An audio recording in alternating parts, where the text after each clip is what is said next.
তেল চলে গেল। এবার চলে গেল জিরে।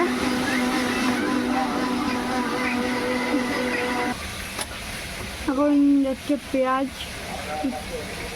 কুচানো পেঁয়াজ যাবে এখন। পেঁয়াজ পেঁয়াজটা দাঁড়িয়ে চলে নাড়ানো হচ্ছে।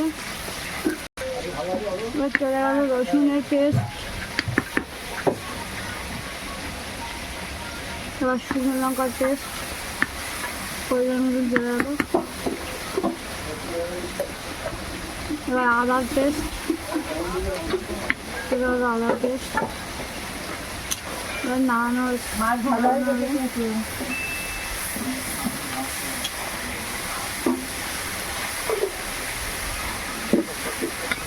এরপর চলে গেল পরিমাণ মতন লবণ আর হলুদ।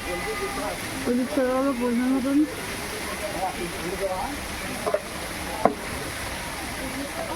এরপরে পরিমাণ মতন লবণ চলে গেল। আর এটাকেও কিছুক্ষণ নাড়িয়ে নেওয়া হবে। এবং এরপরে যাবে খাসি, যেহেতু এটা খাসির মাংস রান্না করছি, তাই এরপরে খাসি চলে যাবে।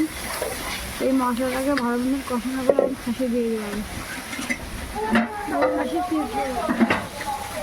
চলে গেল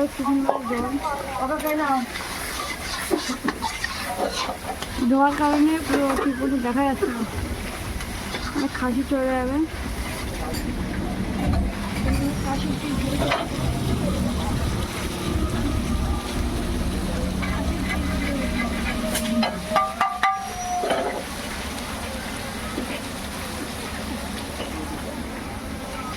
মশলাটা ভালো কষানো হচ্ছে। কষানো করে তারপরে মাংস দিয়ে দেবে।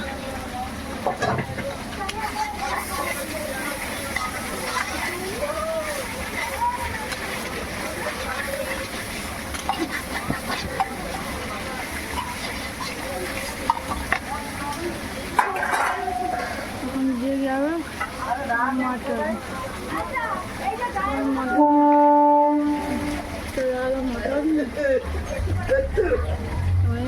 দেওয়ার পরে 1 থেকে 1.5 ঘন্টা লাগবে মাংসটা রান্না হচ্ছে।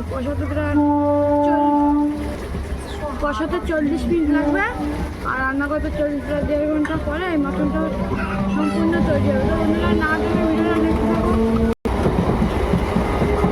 পিসগুলো দেখুন, সাইজের পিস, মটনের পিস।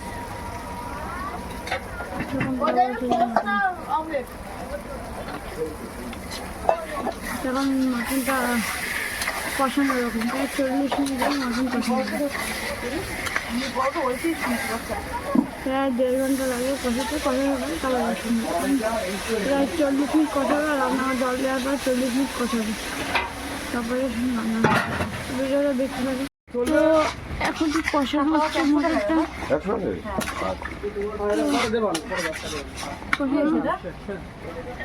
তখন কষানো চলছে। কষানোর পরে এরপরে দিয়ে দেওয়া হচ্ছে জল।